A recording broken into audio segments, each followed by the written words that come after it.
Hi, this is Yavi Caro. I'm an organizational psychology practitioner and team coach, and welcome to another episode of the Hardcore Soft Skills podcast. After a seasonal break, we are back with lots more advice, interviews, just practical advice to help you master the key skills you and your team need to succeed in the workplace. Today, we talk about making decisions. This is a skill we have talked before on this podcast, and I address this again because making decisions is difficult, especially with the amount of choices we have today and the speed we need to do so. Consequences of bad decisions can be lethal, as you will learn today with the authors of the book Distancing: How Great Leaders Reframe to Make Better Decisions.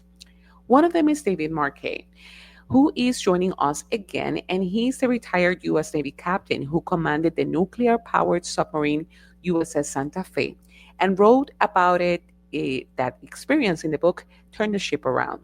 I also spoke with Michael Gillespie, an associate professor of psychology at the University of South Florida, and he is also the director of the Human Applied Cognition and Decision Making Lab. You will learn practical advice today on how to make better decisions. Let's listen.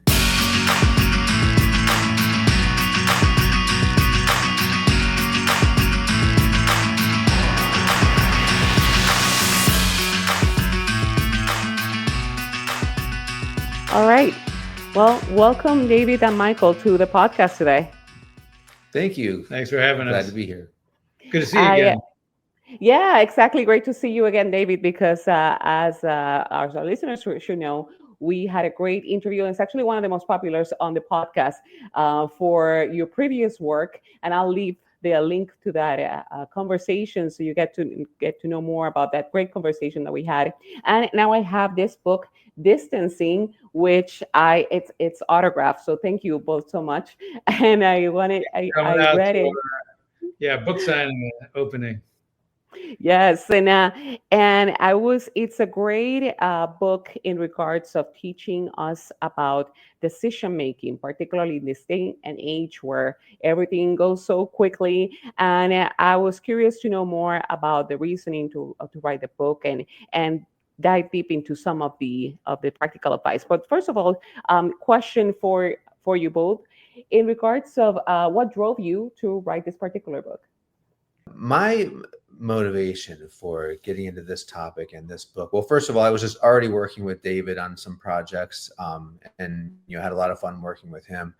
But I was also at the time, I was director of this critical thinking program on my college campus, and teaching students, faculty, the community, all the benefits of critical thinking and a structured process for doing it.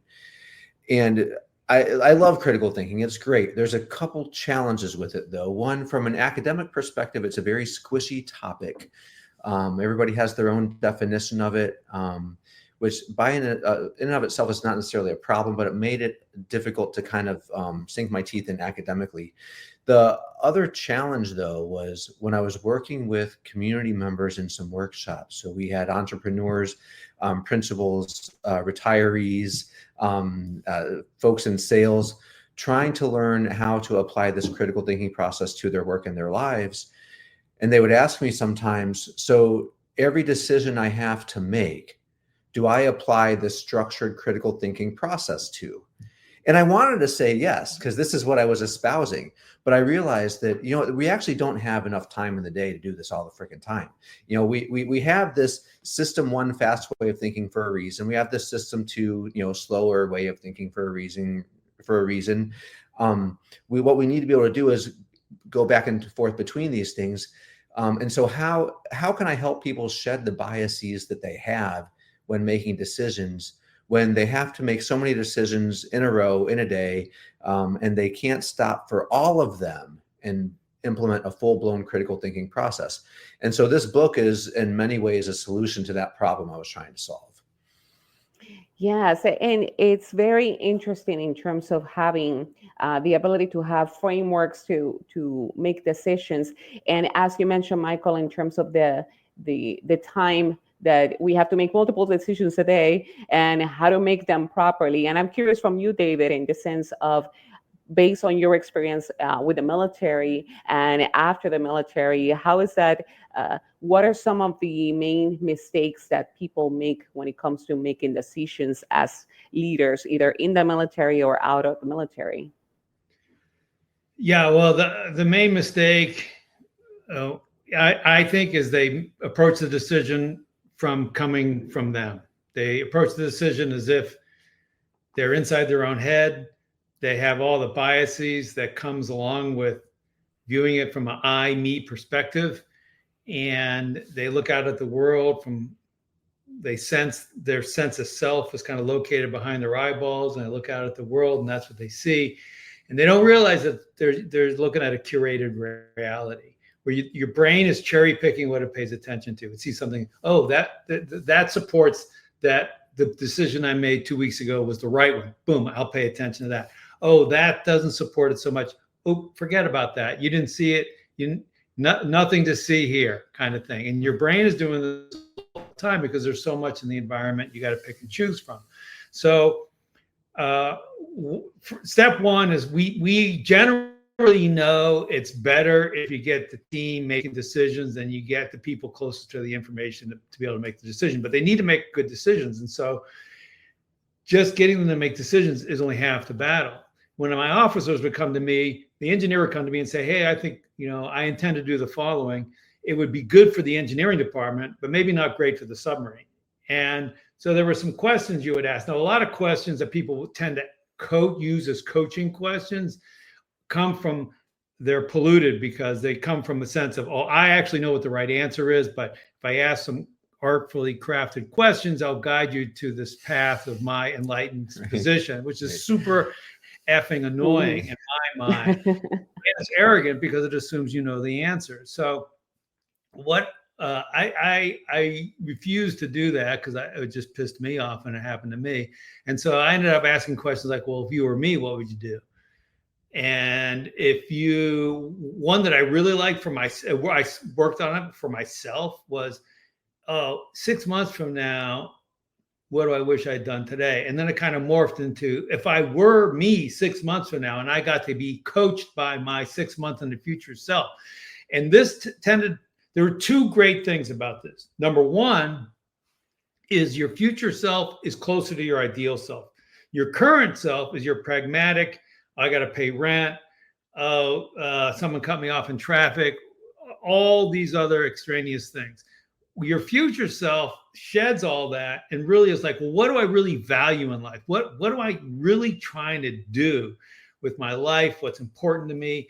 And so that dropping of these extraneous criteria lets you see clear.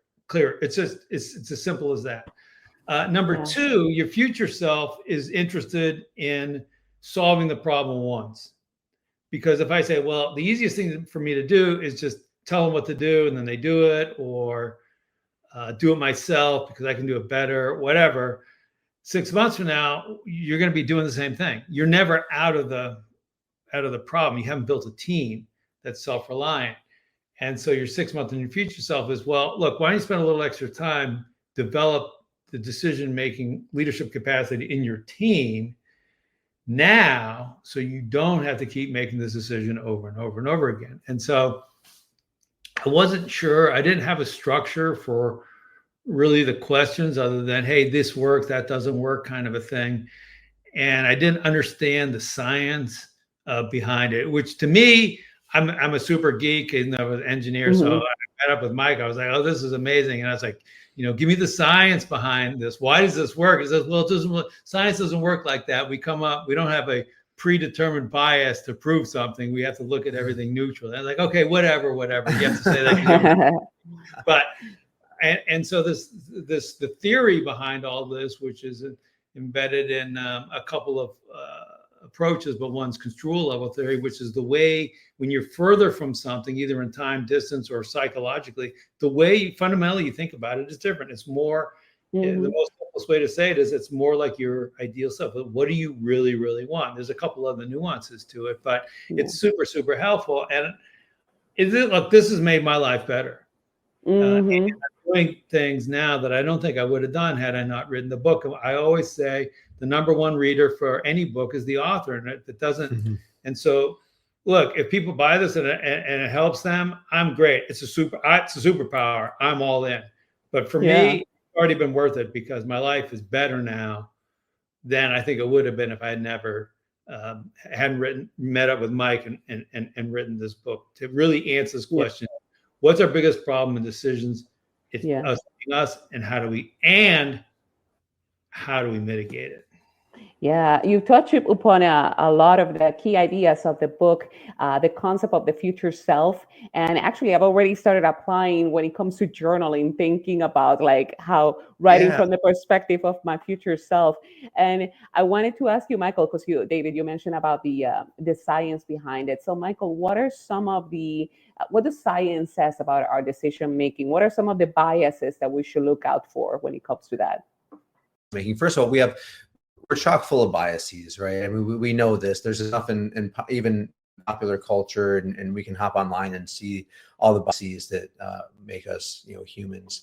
They're not always dysfunctional, can derail us. And so, but the interesting, so I'm an organizational psychologist, as I think you are as well, maybe slightly training in our backgrounds and such. When you try to train people to avoid these biases, it doesn't really improve that much. I mean, you might get more reliable ratings, but they're not necessarily more valid. And I see it as kind of like a game of whack-a-mole. So you have a bias that you want to eliminate. Okay, fine, I can whack that bias and maybe make it go away, but then something else pops up, and so it's really hard to address these biases head on. And so actually, in the research that David and I did on this, and my own read on the literature, the best way is to circumvent them by not being you. And so if the biggest obstacle to making good decisions is us, colloquially, you can think of it in terms of your ego getting in the way. Well, the solution is to psychologically distance from yourself. And guess what? We have this capability that we can all do. We can just become somebody else. We can just mentally relocate and become somewhere else. We can become sometime else. These are cognitive capacities that we have that don't take a lot of effort, and it gets us out of our own way. And then we can see the situation more clearly. In the scientific literature, what we refer to typically is an increase in wise reasoning. And so we make wiser decisions. We have a wiser read on the situation when we use psychological distancing to get out of our own way. And by the way, it also reduces our anxiety. It also helps us perform better, not just in the moment, but up to a week later when we use this technique, like, for example, of journaling in the third person, getting out of our own head and reappraising a situation that way. We actually has a long lasting increase on our performance because our debilitating anxiety is not getting in the way, and we're not hung up on the wrong details. We're able to more concretely focus on what's important there in the moment. Yeah. So you got a team, they're climbing Mount Everest. They're almost to the top. They can see the top, but they've already set a turnaround time and it's passed. They know they're supposed to turn around, but they can see the summit. They make a decision to push on. They die on the way back down. Why are they making this decision? It's because it's all the baggage that they've carried, all the desire to get to the top. They know how much they've invested in this, and all that colors your brain and short circuits your brain.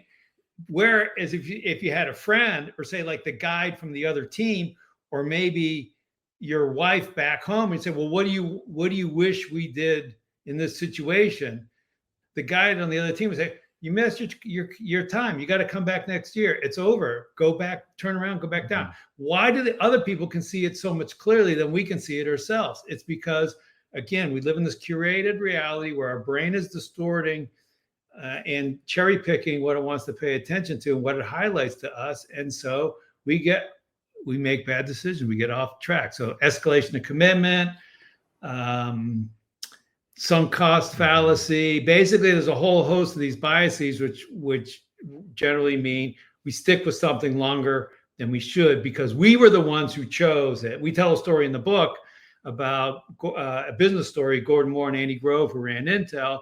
They chose to make memory chips. They were rich and famous because of memory chips, but then in the early 80s, there's a recession in the United States. The Asian memory chip makers are putting pressure on the American. They're cheaper and better. And Intel has got this microprocessor over on the side, very small part of the business, 4004 microprocessor. So on the outside, it looks obvious that we should shift from memory chips to microprocessors. It placed the strengths of the company, which is handling these very complex integrated circuits. And Andy Grove says, he tells a story where it's like for a year, they're just they couldn't decide, flip-flopping. And he says, look, we were memory chips. Our identity is locked up in memory chips. And so your brain just refuses to accept the fact that the best thing to do is to shift to microprocessors, to stop renting videos and DVDs, stop making print. We all know these business stories. And finally, one day they're in a meeting, and Andy Grove says to Gordon Moore, "Hey, what if we got replaced and they brought in a new team to run the company? What would these new people do?" And boom, just like that. No new insight, no market data, no spreadsheets, no talk to the CFO. Moore says, well, they get out of memory chips and go over to microprocessors, of course. And it's just, that's how this works. Your problem isn't, you can study the problem forever and you aren't going to get any more clarity on the future. It's your past that you got to shed. And it's like lifting off these foggy glasses. And it can happen like that. And it's to me, it's an amazing superpower. Yeah, that's great, and great example of being somewhere with somebody else, like thinking about us being a replacement for what would the other do, and then that gives additional clarity. You talk be someone else to mention, be somewhere else, be sometime else. The 3 B's of better decision making. Yeah, and that's somewhere else part. You've talked about in the book, the view from a balcony. Can you explain a little bit about that? Let's make a quick stop here to let you know that this episode is brought to you by Hardcore Soft Skills LLC. As a team manager, project manager, product manager, or a team member, you and your team need to have the essential skills to deal with conflict, adapt to multiple changes, become a better communicator, enhance your productivity, and increase your emotional intelligence. We offer workshops, coaching, and consulting. Go to hardcoresoftskills.com to get started. Now, back to the episode. So we have a couple stories. One of them comes from a cricketer. His name is Jeremy Snate. And cricket is a game where when you're at bat, the other team is like literally surrounding you. It's not baseball where it's only the other team is just in a 90-degree sector in front of you. In cricket, you're totally surrounded. The crowds are yelling at you. And he talks about he was in this big cricket match and he kind of choked at bat. And his whole mental framing while he was at bat was very immersive. It was very self-concerned. How do I look? I don't want to choke, which of course became self-defeating. Then he goes up into the balcony to watch the next player at bat, and he's giving him the exact opposite advice. Hey, you have time, relax. Even though technically the game now is a little bit worse off for Snape's team because he got out, and he's giving him and he says, why is it I could see so much better here than when I'm there? And so they made this whole thing up. Years later, he got out of cricket, went into psychology, became a sports psychologist. Now he's coaching some of these other teams, and they made up this balcony boy. And they got T-shirts, and they said what you need to adopt the mindset from the balcony, even though when you're standing in the middle, which is very tempting to regress into an immersed state. And there's also, and then of course now there's science where being on the balcony, they'll use words like, "Hell, tell a story like you were as if you were a fly on the wall observing yourself." Or tell stories if it's happening to somebody else. And when it comes to, as Mike alluded to earlier, when it comes to things like anxiety and how emotionally reactive we are to certain past traumatic events, telling it over and over again as ourselves, oh, this happened to me and then they did this to me, it doesn't help. But when they say, well, what, like, tell it as if you were a fly on the wall. Well, then David walked into the room and blah, blah, blah, blah, blah. It mitigates that. Mm-hmm. And so, so for example, when I'm giving a speech, rather than feeling like, oh, I'm on stage, I'm experiencing as if I'm on stage, first person. I look out, I see the audience. I can teleport myself. I usually do this before, not when I'm actually trying to, speaking. But like I'll teleport myself up into the balcony or way on the back of the conference room, and then look at myself from then and say, oh, I'm here at this event. There's a person speaking, blah, blah. It just happens to be me. But, and because I would get super nervous. I remember one of my very first speeches, I was like in the bathroom, maybe I was having a panic attack. I was like, yeah. And even though, so it worked. Some of the stuff comes from Bill Urey, who's a famous Harvard negotiation expert, and he talks about in a tough negotiation, it's also again it's a setup for being immersed. Like, oh, it's me against them. I'm on this side of the table, they're on that side of the table. It seems like you're very competing, mutually exclusive goals that you're trying to get to. And he says he would jump out, and he's competing with like a terrorist and hostage, like bad people. And then he said, like when it gets really stressed, he'd like zoom out and look at the whole scene from the balcony, and then he'd zoom back in, and it works. It's amazing. Yeah, so great examples on that in terms of the going back to the seeing ourselves as other people, and the concept of viewing the view from the balcony, like literally from above. And Michael, question for you in regards of, in the book, there's also, you talked about some quick rules of thumb when it comes to decision making. What are some of the rules that for the listener who will grab the book, but who can also just walk away with something specific that they could apply today? Yeah, I love that question because I have an answer that's not even in the book. That's my favorite answer, and I realized that like it was too kind of maybe we got it in like toward the end. Maybe. So here's the thing. So we have these tools: be someone else, be somewhere else, be sometime else. And so if I'm trying to make a decision and I think, oh, I can't even be bothered to try on one of these rules. I just really need to do this right now. I'm really feeling it. That's exactly when I'm about to really screw it up. If I can't be bothered to just take a moment and try on a different mental framework, then I know I'm too emotionally involved. I'm feeling too rushed. I'm really about to screw it up. And so that's a great rule of thumb right there. Yeah. But also just like looking, where are the situations where I'm most likely to be emotionally hijacked?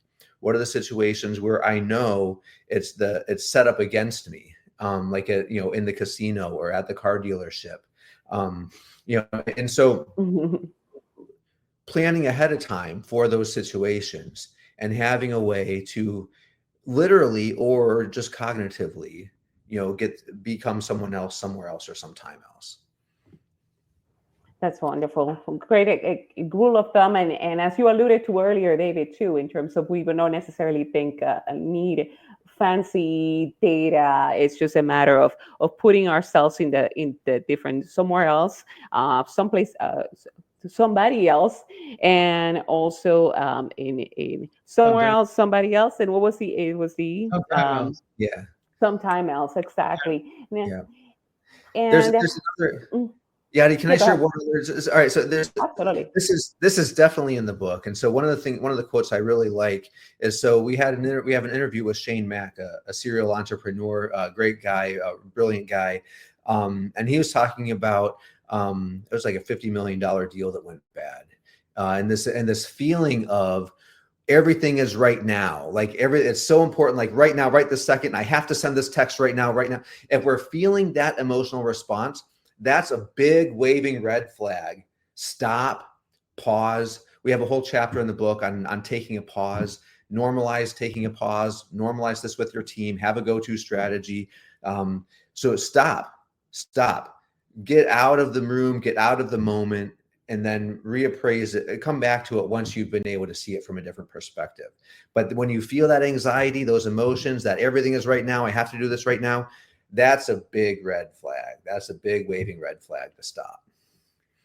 Yeah, I'm really good at saying afterwards, wow, that would have been a really good moment to have taken a really quick pause.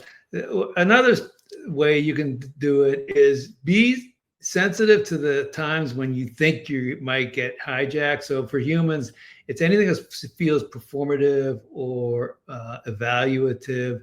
You're being evaluated. You're going in for your annual feedback.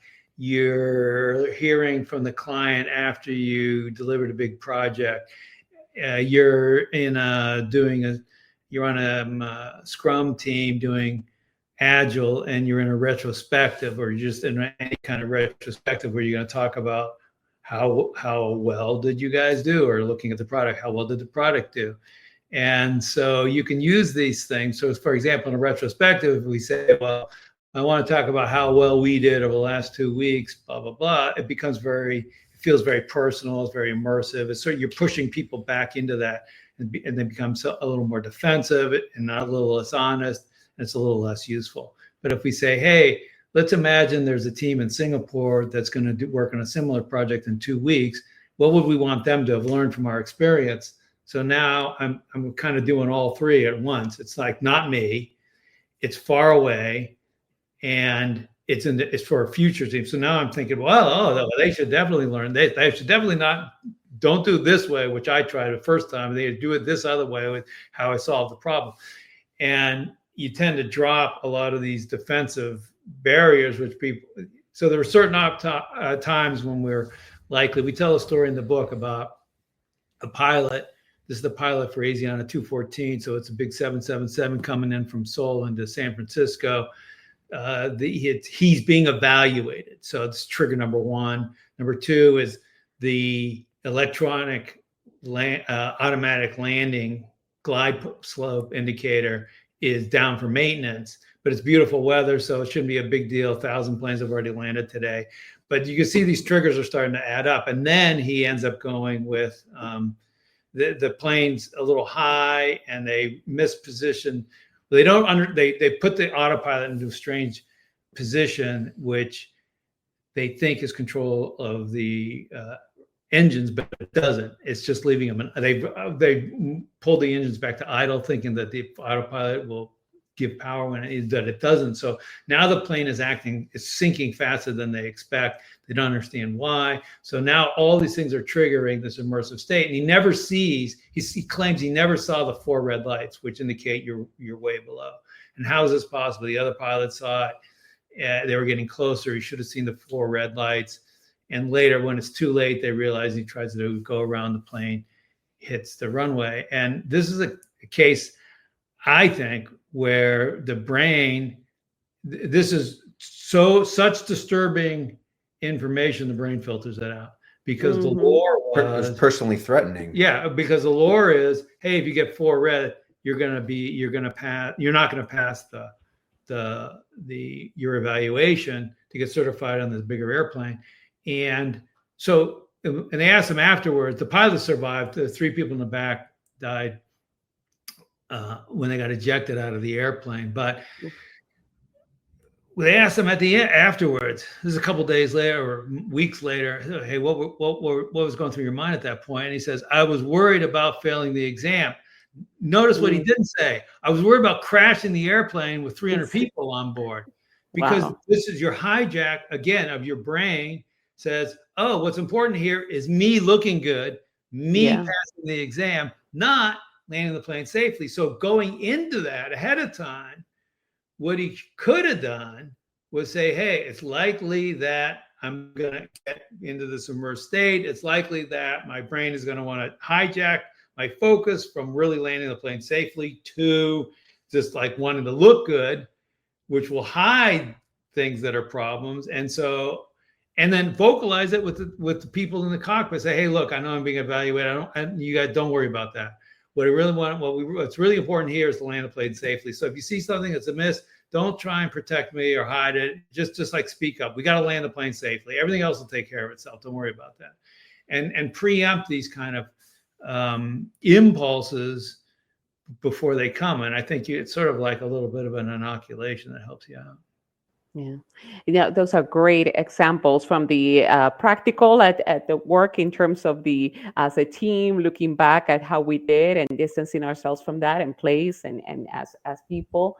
And then this extreme examples of the where lives are at stake, like how very important to consider how we make decisions. And I highly recommend for the listeners to get the book because it's just very practical advice that you can apply right now. And I want to thank you both for your time and for writing the book as well, because it's very informative and practical. And what's the best way for people to reach out to you, or if they have questions, or to get the book as well? I'm easy. I'm at USF, University of South Florida. You can find me there. I'm also on LinkedIn.